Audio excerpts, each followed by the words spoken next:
niya sa akin. Nangibabaw pa rin pagmamahal ko sa kanya.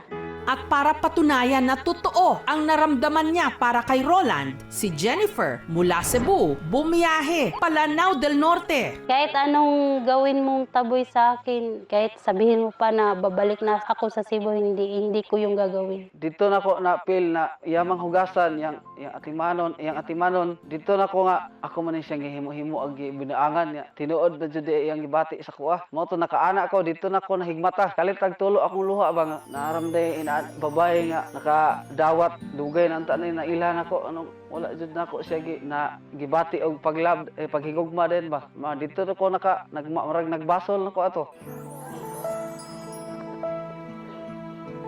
Bilang isang tao, sa kanya ko rin na naramdaman na totoong pagmamahal. Hindi niya ako sinasaktan. Tanggap ko po siya kahit anong mangyari, kahit wala na siya pong paa. 2 taon na sila ngayong magkarelasyon. At dahil namamasukan sa Cebu si Jennifer, madalas LDR o long distance relationship sila. Madalas ding may LQ o lover's quarrel. Sinabihan ko siya nga kapag mayroon tayong away, huwag lang tayong maghiwalay.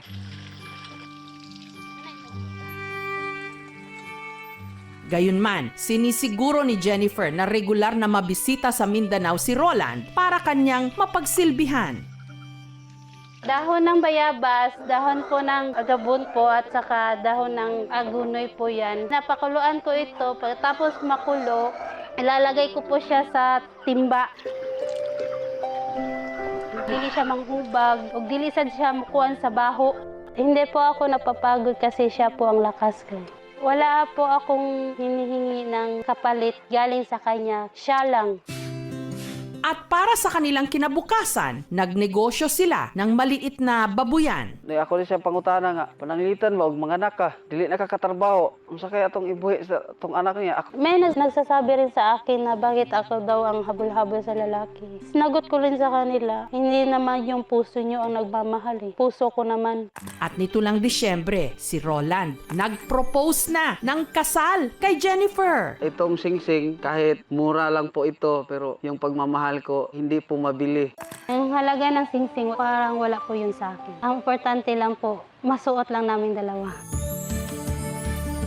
At dahil birthday ni Jennifer nito lang Miyerkules, si Roland, sinorpresa ang kanyang minamahal. Surprise, love. Happy birthday. Salamat.